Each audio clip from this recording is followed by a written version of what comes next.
Okay, so how do you think the lesson went? Well, that's a challenging group. So you just never know how things are going to go with them because you have so many, you saw which group it was, but you have a certain set that, yeah, it's a little challenging. I thought it went okay. I thought it went okay. Yeah, I thought it went okay. Definitely didn't get through everything we talked about. That's definitely, you know. No, and it which I happens, wasn't yeah. sure that I was going to anyways. I just always plan a little bit maybe more than. But that's a good thing because you had a lot of stuff prepared, and I think, you know, keeping the kids guessing would have been a better idea instead of having, you know, oh, I got this done. All right, we're done. Well, 15 minutes left in class. Or Yeah. So that was good that you kept it going throughout the entire period. So that was.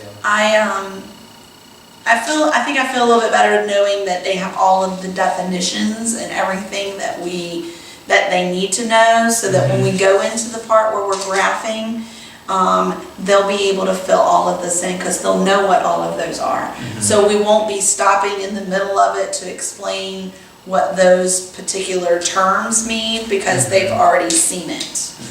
And So if that was something I mentioned was about the vocab. The vocabulary was, you know, was good there, making sure the students were understanding that. I mean, especially with the discontinuity part, because that's so difficult with the academic kids versus the honors. And so having that pieced out and doing it little by little was good for them. And having those definitions, having them fill in the blanks and stuff like that with the vocab words was good.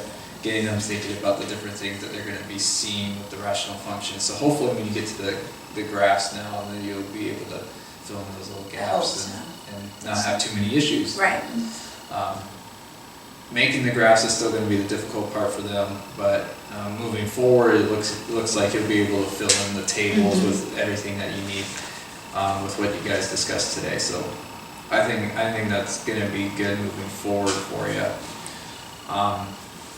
I thought the lesson went okay.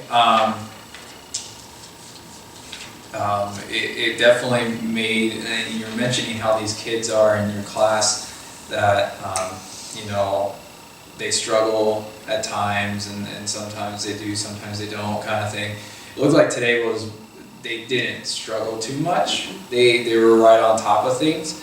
Now I don't know if it was, you know, me being in there or not, you know, kind of.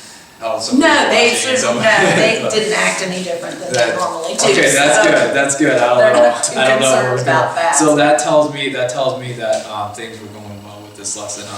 So now, with that said, I do want to talk about a couple things that I was noticing with this lesson, and I think moving forward, maybe when you do this lesson again.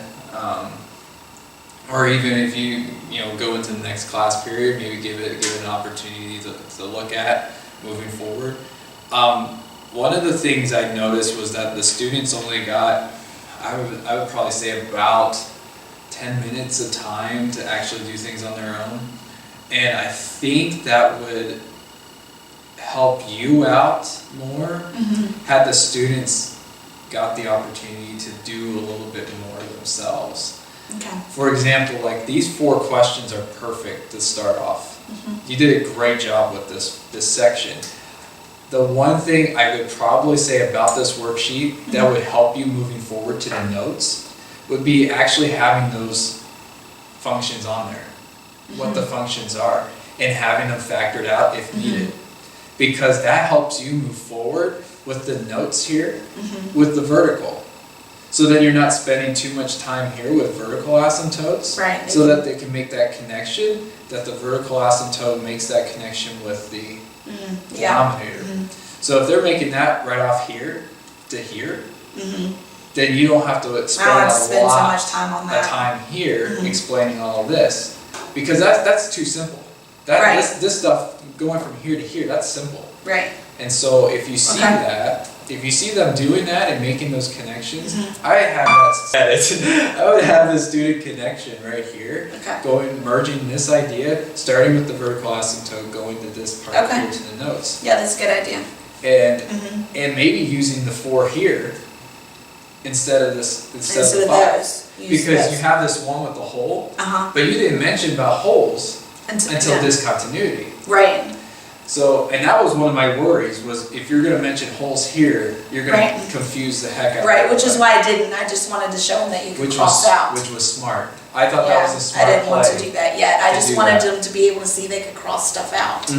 That was a very smart play there, that it made more of a connection with the discontinuity, and I wrote that down. That made it better, and that was the one thing I want to touch on too, is that was a great way to approach holes, because you use the idea of discontinuity, because it is a discontinuous idea. And so you use that with more discontinuity, and I think the kids got that idea better. Right. Yeah, I with thought they, with yeah, discontinuity. I thought they understood, I felt like they understood that, so. And you drew the graph, you still have the graph on the board, you drew the graph, you told them this is what it's gonna look like, I got a hole here on this line, it's not there. I gotta make like a little jump to get back on my line and keep going. And so that was a good place to put discontinuity and holes together versus holes and vertical asymptotes together, like we talked about yesterday. So that was good, and so that's what I'm saying Okay. here. If you connect this to too, this, yeah, you'll get the kids a lot better feel a lot better coming up with the vertical asymptotes on their own and seeing where they come from, so that you don't have to explain all that. You can focus more on the horizontal, Right. because that's That's the what- difficult one. And allowing them to have more time with this right, versus vertical. okay, I think that would be a much better feel for Okay. that moving forward okay, on the next time doing the no, that's a lesson. good idea, yeah. So, because I think it I might make it easier on me too. think you maybe only spend about 5 minutes here Mm-hmm. giving them those 3 on the bottom on the horizontal asymptote. Which probably wasn't long enough. Which I think they need more time Mm-hmm. right here, because you showed the 3 ideas, which was good. That was perfect, because they need to see 3 different ideas of horizontal asymptotes. But I think giving them the time here that make that idea come out Right, would have been a lot better Okay. for them coming forward. okay, Because I'm a little worried now moving forward, do they have that idea with horizontal asymptotes without a graph? right, So right, that's the only thing that I'm scratching my head on, is like, do they Okay, have yeah. it? Do they have it?